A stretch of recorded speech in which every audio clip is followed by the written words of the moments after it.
인간을 만물의 영장이라고 합니다. 왜 인간을 만물의 영장이라고 할까요? 그것은 교육의 힘입니다. 인간에게서 교육을 뺀다면 여러분, 인간의 가치는 그렇게 존귀하지 않습니다. 인간이 만물의 영장이 될 수 있는 것은 교육의 힘임을 우리는 알게 되는 것입니다. 여러분, 태어난 다음에 1년 후에 걷는 동물이 어디 있습니까? 인간밖에 없어요. 그런데 시간을 두고 교육을 하면 인간을 따라올 수 있는 만물이 없어요. 교육의 힘은 인간을 만물의 영장으로 만드는 강력한 파워가 있는 것을 여러분, 우리는 알게 되는 것이죠. 동물도요, 배우지 않으면 생존 못합니다. 고양이도요, 쥐 잡는 법 배우지 못하면 생존 못합니다. 사자나 호랑이도 동물 사냥하는 배우지 못하면 생존 못하고 도태되는 겁니다. 배움이 모두에게 중요한 것입니다. 그런데 인간은 이 배움이 다른 어떤 것과 비교할 수 없을 정도로 여러분 놀라운 영향을 미치고 있음을 발견하게 되는 것입니다. 저는 좋은 스승을 참 만났습니다. 감사한 것은 우리 인생길을 걸어가면서 어쩌면은 누구를 만나느냐 대단히 중요하죠. 저도 부족한 것이 많지만 그래도 오늘 이만큼 제가 목회하고 이 땅에 서 있는 것은 좋은 스승을 만났기 때문임을 저는 항상 고마워하고 있습니다. 그 중에 한 면만 이야기하면 신학교 들어갔을 때에 저는 잊지를 못해요. 사람 인자를 쫙 써놓으면서 사람 위에 사람 없고 사람 아래 사람 없다. 목사 되기 전에 먼저 인간이더라는데 얼마나 충격을 먹었는지 모릅니다. 그리고 머리는 차갑게, 가슴은 뜨겁게. 얼마나 귀한 가르침이 저에게 도전이 되었는지 모릅니다. 그뿐만 아니에요. 사람의 도리뿐만 아니라 따뜻한 가슴을 갖게 해 주셨습니다. 시골에 오셨던 목사님이나 또 어릴 때부터 학교 다녔던 그 선생님들이나 또 만났던 그러한 제가 했던 목회자 선배님들이나 또 신학교에서 우리 서정훈 총장님 같은 분은 우리 같이 부족한 사람인데 총장인데도 우리랑 같이 어울려요. 축구도 같이 해줘요. 같이 목욕도 하고 같이 어울리기도 하고 그러면서 얼마나 그렇게 따뜻하게 되는지. 그래서 저는 일부러 선교 실습을 갈 때 그 총장님하고 일부러 같이 갔어요. 한 달간 동남아시아를 돌아야 되는데 많은 교수가 있지만 그분이 인솔할 때 일부러 찍어가지고 그래서 참 배운 게 되게 많아요. 지금도 살아계십니다마는 이제 뭐 거의 구순이 되었죠. 그런데 참 잊을 수가 없어요. 일일이 말씀드리지 않아도 너무나 좋은 스승들이 많았습니다. 좋은 스승도 중요하지만 좋은 스승 밑에서 배우려는 마음이 더 중요함을 발견하게 됩니다. 배우려는 마음이 없으면 제자가 될 수 없습니다. 흔히 우리는 교실은 많으나 학교는 없고 선생은 많으나 스승은 없다는 말을 많이 합니다. 그러나 이 말의 절반은 자신들에게 있음을 알아야 합니다. 사람들은 마음속에 배우려는 마음이 별로 없어요. 겉으로 보면 모든 사람이 배우려고 하는 것 같지만 사실 사람은 배우려고 하지 않습니다. 왜요? 배우는 게 힘들 거거든요. 그대로 사는 게 힘든 거거든요. 그래서 좋은 스승 만나길 원하지만 좋은 스승을 찾아 헤매지는 않아요. 배우려고 하지는 않아요. 그만큼 배운다는 것이 중요한 줄 알지만 개인에게는 힘든 것이 되기 때문에 그렇습니다. 듣고 보기는 쉬워도 그대로 살기는 어렵기 때문 아닙니까? 그래서 인간의 본능은 배움을 피하려고 하고 있음을 보게 됩니다. 그저 배우지 않고 어떻게 편하게 살까? 이것이 인간의 본능 아니겠습니까? 그러다 보니까 본능을 따르다 보니까 어느 순간부터 죽을 때까지 배워야 하는데 이거를 놓치니까 스승이 없고 배움이 없으니까 갈수록 품격이 떨어지는 거예요.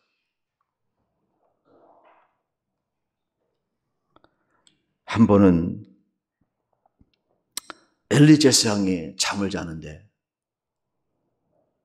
함께 성전에 거하고 있는 어린 사무엘이 찾아와요. 선생님, 저 부르셨습니까? 아니,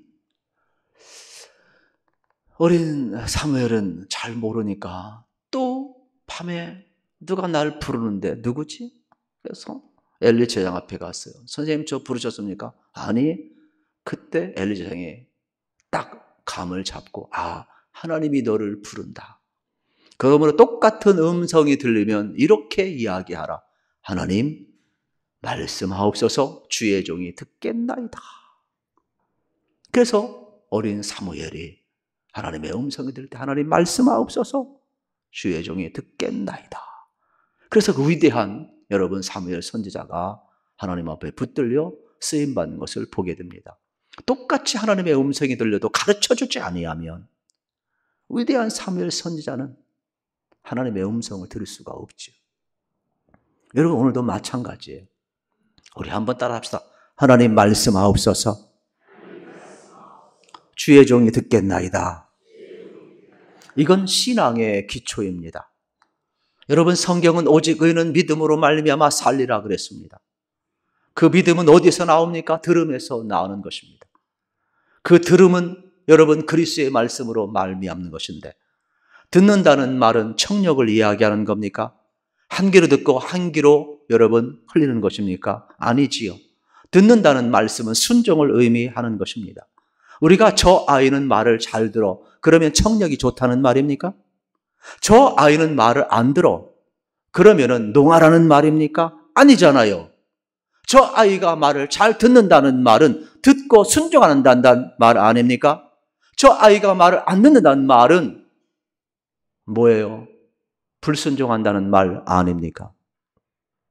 그러므로 듣는다는 말은 순종을 전제한다는 말이 되겠습니다. 우리의 믿음은 행함이 있는 믿음이 되어야 된다는 말이 되겠습니다. 그러므로 한 귀로 듣고 한 귀로 흘려버리는 것이 아니라 우리는 철저하게 하나님의 말씀을 듣고 순종할 때에 우리는 진정 여러분 하나님의 백성으로 살아가야 된다는 것을 기억하시고 행함 있는 믿음 가지시기를 축복합니다. 은혜도 이상합니다. 하나님 말씀하옵소서. 주의 종이 듣겠나이다. 겸손히 기도한 사람은 하나님의 음성이 들려오기 시작합니다. 깨닫기를 시작을 합니다. 그래서 깊이 더 은혜의 세계에 들어가고 하나님 인격적으로 만나고 성령을 체험하고 한 말씀이 깨달은 놀라운 역사를 경험하게 되는 거예요. 그런데 하나님의 말씀이 안 들려오기 시작하면 단순히 안 들리는 것이 아니라 졸음이 옵니다. 졸음이 오기 시작하면 내 마음속에 남는 것이 아무것도 없습니다. 내 마음속에 남는 것이 없다. 순종할 것이 없습니다. 그러다 보면 드라이해지는 겁니다. 그러다 보면 어떻습니까? 때가 되면은 마귀가 조금만 흔들어도 시험받게 되는 것이고 결국은 하나님을 떠나게 되는 겁니다. 신앙을 떠나게 되는 겁니다. 여러분 하나님 말씀하시옵소서. 주의 종이 듣겠나이다는 말은 귀로 듣고 귀로 흘리는 것이 아니라 그 말씀은 내가 듣고 순종하겠다는 뜻인 것입니다. 저는 여러분들이 이 은혜를 꼭 누리시기를 축복합니다. 오늘 본문 말씀은 예수님이 이제 모든 사역을 마쳐갈 즈음에 예루살렘을 향하여 올라갑니다. 왜요? 십자가를 지기 위해서요. 예수님이 오신 목적이 뭡니까? 하나님이 예수님을 보내신 목적이 뭡니까? 우리를 구원하기 위해서 그 길을 걸어간 그게 뭡니까? 십자가의 길인 것입니다. 그런데 제자들을 향하여서 가이사라 빌립보 지방에서 묻습니다. 세상 사람들이 나를 누구라고 하느냐? 세례 요한이 다시 살아났다고 하고 선자 중에 하나라고도 하고 또 예레미야 같다고도 합니다. 그때 예수님이 너는 나를 누구라고 하느냐? 너희는 나를 누구라고 하느냐? 그때 제자 중 여러분 베드로가 성령의 감동을 받아서 이야기하죠. 주는 그리스도시요 살아계신 하나님의 아들입니다. 바요나 시몬아 네가 복이 있도다. 이를 알게 하신 이는 하늘에 계신 아버지니라. 성령 하나님이라. 내 고백이 여러분 성령님이 하셨다라는 거. 우리도 마찬가지가 되겠죠. 여러분 우리 안에 계신 성령님이 예수를 주로 고백하게 할 줄로 믿으시기를 축복합니다. 그래서 예수님은 하나님의 아들이시고 예수님은 나의 주 되심을 선포하게 될 때에 비로소 우리는 오늘 24절의 말씀을 따라갈 수가 있어요. 같이 한번 읽겠습니다. 시작. 이에 예수께서 제들에게 이르시되 누구든지 나를 따라오려거든 자기를 부인하고 자기 십자가를 지고 나를 따를 것이니라. 아멘. 이 말은요, 예수님은 예수님이 가야 할 십자가의 길이 있다는 겁니다. 제자는 제자가 가야 할 십자가의 길이 있다는 겁니다. 우리 예수 믿는 사람은 예수 믿는 사람이 걸어가야 할 길이 있다는 것입니다. 그래서 이 말을 원어적으로 쉽게 풀면 이러한 내용이 예수님이 앞서가신 그 발자국을 따라와야 된다. 이게 그리스도인이라는 거예요. 그걸 나를 부인하고 자기 십자가를 지고 따르라 이렇게 표현을 한 것이 되겠죠. 그렇다면 오늘 우리는 얼마나 나를 부인하고 우리는 얼마나 나의 길, 십자가의 길을 걷고 있느냐 점검하게 되는 겁니다. 우리 크리스찬의 진정한 모습은 무엇일까요? 우리는 다 부족합니다. 진정성만 있으면 저는 최고의 크리스찬이라고 생각을 합니다. 여러분이 교회에 오셔서 하나님, 나는 엉망으로 살았어요. 하나님, 나는 겉과 속이 달라요. 하나님, 나는 이러한 죄를 졌어요. 거기서 끝나는 것이 크리스찬이 아니라 그럼에도 불구하고 내 삶의 방향은 나는 예수님을 만난 이후에 예수님 앞에 푹 빠졌어요. 나는 예수님을 주로 고백하고 하나님의 아들로 고백해요. 나는 내 인생에 예수님을 닮기를 원해요. 진정한 예수 믿는 사람의 방향성은 무엇입니까? 예수님을 스승으로 삼는 사람은 무엇입니까? 예수님을 바라보며 나는 예수님을 닮기를 원합니다. 내 인생의 목표가 뭡니까? 예수님 닮기를 원합니다. 그리스도인의 길이 뭡니까? 예수님을 닮기를 원합니다. 이것이면 충분한 것입니다. 저는 여러분들이 진짜 예수님 닮아가시기를 축복합니다. 그런데 예수님 닮는 것, 이 시간 우리가 고백했어도 베드로처럼 고난이면 횟가닥 뒤집어지는 게 인생이에요. 베드로만 주를 부인한 게 아니에요. 여러분, 우리가 오늘 고백했고 오늘 예배드렸고 내일 확 예수님 닮았으면 얼마나 좋겠습니까? 그렇게 안 됩니다. 한 달 후에 확 뒤집어지면 얼마나 그렇게 안 되는 겁니다. 시간이 흘러가다 보면 말도 달라지고 원망과 시비도 사라지고 감사와 찬송과 기쁨이 있게 되고 우리 성품도 바뀌어가게 되고 예수님을 닮아가게 되는 성품의 변화, 기질의 변화가 나타남을 믿으시기를 축복합니다. 그거면 충분한 것입니다. 그런데 목사님, 저 쓰러졌거든요. 옛 모습이 나왔거든요. 참 부끄럽거든요. 포기하지 마세요. 나는 여기까지 왔지만은 포기하지 마세요. 주님은 그 모습을 붙들고 지금까지는 네가 너의 모습을 만들어 왔지만은 이제는 네가 나를 부인하고 나를 따르길 원하고 너의 십자가를 지고 나를 따른다면은 이제는 내가 만들어 갈 것이다. 성령님을 보내주는 겁니다. 말씀을 보내주는 겁니다. 주님이 붙들어 주시는 겁니다. 우리는 연약합니다. 그러나 전능하신 하나님이 우리를 붙들면 하나님이 우리를 만들어 가는 것입니다. 내가 나를 만들어 가기 때문에 조금만 잘나면 우쭐거리고 교만하고 조금만 못나면 의기소침해서 아이고 나는 아닌가벼 절망에 빠지고 어변따위 너무 심해요. 그게 아닙니다. 진정한 그리스도인이라는 것은 내가 나를 만들어갈 때는 절망할 수밖에 없지만 예수님을 만나고 나서 십자가가 나의 죄 때문임을 알고 내가 고고하고 도도하고 대단한 줄 알았지만 십자가 앞에 서보니까 나 같은 죄인이 없고 그 하나님 앞에 서보니까 절대자 앞에 서보니까 내가 얼마나 무가치한 것을 할 때 그 고백을 할 때 하나님은 여러분들을 어떻게 합니까? 하나님의 형상대로 회복시켜가며 만들어가는 것을 믿으셔야 되는 거예요. 그러므로 여러분의 주도권을 내가 갖지 마시고 내 안에 계신 성령님께 이양하시기를 축복합니다. 그래야 예수님 닮아갈 수 있어요. 그러면 변화를 누가 압니까? 가족이 알아요. 가까이 사는 사람이 알아요. 그래서 저는 항상 기도해요. 앞으로 우리 교회 임직자 세울 때에는 아무리 투표해도 나는 안 세우고 싶은 게 내 개인 생각이에요. 교육을 다 받았어도 저는 한 번 더 해야 되는데 그 과정이 뭐냐? 2가지 인터뷰예요. 하나는 가족 인터뷰예요. 또 하나는 주변 사람들의 인터뷰예요. 그래서 가족이 오케이 하면 바로 임직을 하고, 목사님 좀 부끄럽지만은 조금 홀딩 하시죠. 그런 사람이 진짜예요. 가족 구성은 자녀나 배우자나 가족 구성이 그냥 내 가족이니까 패스시킨 것이 아니라 아직도 변화가 안 되었어요. 좀 더 있어야 돼요. 그렇게 말해주는 그 사람을 나는 세우고 싶어요. 세상 사람이 볼 때에도 저 안에는 예수가 있다. 놀라운 변화가 일어났다.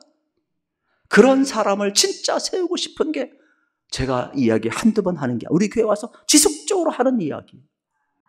적어도 여러분 주의 은혜로 내가 바뀌는 것은 여러분 천한 어부가 고상한 사도로 바뀌는 것이 아니라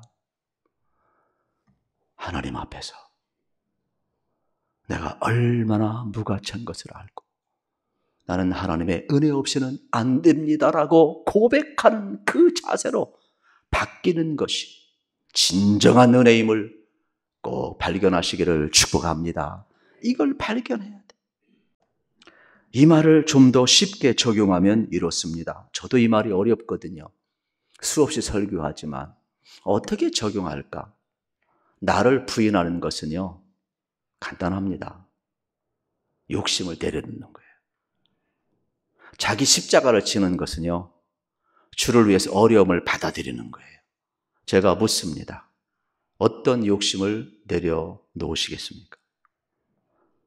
여러분, 어떤 어려움을 받아들이시겠습니까? 한번 이야기를 들어보시고 생각을 해보십시오. 여러분, 무술 영화를 제가 되게 좋아합니다. 그런데 고전적인 무술 영화의 패턴이 있습니다. 그것은 바로 뭐냐면 어릴 때 주인공은 부모님이 죽습니다. 누구에 의해서? 원수에 의해서. 그런데 주인공은 살아납니다. 어떻게 해요? 그를 돌보고 있는 유모나 집사의 손에 의해서 구사일생으로 살아납니다. 그리고 도피를 해서 산속 깊은 곳에 들어갑니다. 그리고 아이가 자라납니다. 어느 날 부모인 줄 알았던 유모나 집사가 나는 내 아버지가 아니니라. 나는 내 어머니가 아니니라. 멘붕이 옵니다. 그러면서 지난날 이야기를 합니다. 사실은 몇 년 전에 누구에 의해서 너의 부모님이 비참하게 죽었다. 그러므로 너는 반드시 복수해서 효도하라 그래요. 그러면 주인공은 어떻습니까? 주먹을 불끈 쥐고 내가 원수를 갚으리라 그래요. 네? 그리고 고수를 찾아 떠납니다. 그런데 산속 깊은 곳에 고수를 찾아갔지만 여러분, 고수가 그를 제자로 받아줍니까? 안 받아줍니다. 여러분. 내쳐버립니다. 한 번, 두 번, 세 번 계속 내침을 당하는데 주인공은 끝까지 선생님 받아주세요. 배우려는 자세가 있습니다. 그때 공통된 특징은 뭐냐면 고수가 그를 제자로 문화생으로 받아들여요. 그러면 거기서 다 끝납니까? 아니잖아요. 바로 가르쳐주느냐? 아니잖아요. 뭐 합니까? 청소시켜요. 뭐 합니까? 물 길러와요. 뭐 합니까? 나무 해야 돼요. 뭐 합니까? 밥 해야 돼요. 그래서 다른 사람들은 다 떠나가요. 주인공하고 소수만 남아. 왜요? 내가 무엇을 배우러 왔지? 밥 해러 왔나? 내가 무엇을 배우러 왔지? 청소하러 왔나? 내가 하나님의 교회, 여러분, 예배 드리러 왔지? 무슨 봉사하러 왔나? 청소하러 왔나? 허든 일 하러 왔나? 다 떠나가는 거예요. 그런데 주인공은 끝까지 참아요. 그때 스승이 테스트를 한 거죠. 야, 너는 배우려는 자세가 되어 있다. 왜요? 아무리 가르쳐줘도 배우려고 하는 자세가 없으면 안 되는 거예요, 여러분. 그래서 함부로 제자 받는 것 아니잖아요. 테스트하는 거예요. 교육은 네가 배우려고 하는 인내, 자세가 있느냐는 이걸 테스트하는 것이죠. 고수가 쫙 가르쳐 주어요. 그러면서 맨 마지막에 멘트는 거의 다 동일합니다. 딱 불러요. 음악이 쫙 깔려요. 제자가 탁 있습니다. 이제는 더 배울 것이 없느니라 그럽니다.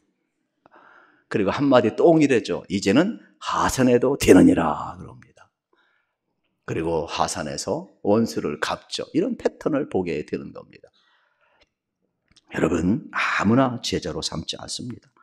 인내하고 배우려고 하고, 어쩌면은 우리들의 모습도 마찬가지 아니겠습니까? 저는 여러분들이 예수님을 스승으로 삼고 제자 매개를 걸어갈 때 어찌든지 간에 하나님의 말씀대로 살려고 하는 이 기본적인 자세가 있을 때에 진정 여러분은 크리스찬으로 살아가게 됨을 믿으시기를 축복합니다.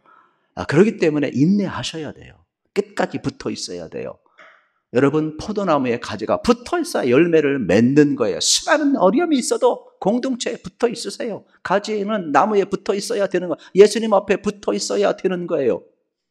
이제 여러분들은 단순한 제자가 아니라 누군가의 스승이 되어야 될 위치에 서 있음을 기억해야 합니다. 그래서 우리는 학교 선생님, 교회 선생님을 귀하게 여기지만 이제 우리 어른들은 여러분 아이들의 스승이에요. 여러분이 스승이시라니까. 우리 부모님들은 자녀들의 스승임을 잊지 마십시오. 저는 누구를 가장 존경하느냐, 어릴 때부터 질문 받았을 때 누구를 존경하냐 그러면은 막 우인들을 얘기했어요. 막 이수신 장군이 되고 싶습니다. 막 누가 되고 싶습니다. 근데 나는 그렇게 얘기 안 했어요. 나는 우리 아버지, 어머니를 가장 존경합니다. 왜 그랬는지 모르겠어요. 근데 진짜 그게 자리 잡았어요. 평범하시지만 진실하게 살아가셨던 아버지, 어머니, 정직과 성실함을 내게 보여줬던 아버지, 어머니, 다른 것보다도 믿음을 유산으로 부렸던 아버지, 어머니, 소박하지만은 내겐 전 재산이에요. 그래서 그게 울려나왔어요. 저는 여러분들 자녀들이 누구를 가장 존경하느냐 그러면, 누구를 가장 스승으로 삼고 있냐 그러면 우리 아버지요, 우리 어머니요. 그러한 고백을 들을 수 있기를 축복합니다. 저는 우리 교회도 마찬가지예요. 우리가 부족한 것 같지만 여러분 그렇지를 않아요. 저도 깜짝깜짝 놀라는 게, 여러분 우리 교회 아이들이 많이 있잖아요. 청년들이 또 많이 있잖아요. 그러면 그들이 너희들 누구를 가장 존경하느냐?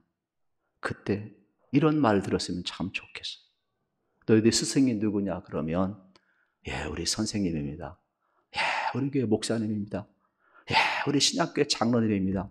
예, 우리 신약교회 권사님입니다. 예, 우리 신약교회 집사님입니다. 우리 신약교회 너무너무 사랑합니다. 그러한 고백을 들을 수 있기를 축복합니다. 우리 좋은 스승이 됩시다. 좀 거룩한 욕심 가졌으면 좋겠어요. 우리 좋은 제자가 됩시다. 배우려는 자세를 가졌으면 참 좋겠어요. 그래서 예수님께서는 그 길을 사랑의 길을 보여주었잖아요. 십자가의 길을 가셨잖아요. 희생의 본을 보여주셨잖아요. 그러면서 누구든지 나를 따르려느냐? 자기를 부인하고 자기 십자가를 지고 따르라는 거예요. 예수님이 가신 그 길, 우리도 걸어갈 수 있습니다. 그러므로 여러분들이 예수님을 닮는 것을 여러분 최고의 목표로 삼으시고 뜨벅뜨벅 일어나셔서 포기하지 마시고 하나님이 만들어 갈 것입니다. 그러므로 여러분들, 우리가 그리스도 앞에서 여러분 예수님을 닮아가는 귀한 삶, 좋은 스승이 되시고 좋은 제자가 되는 이 길 우리 함께 걸어가시기를 축복합니다.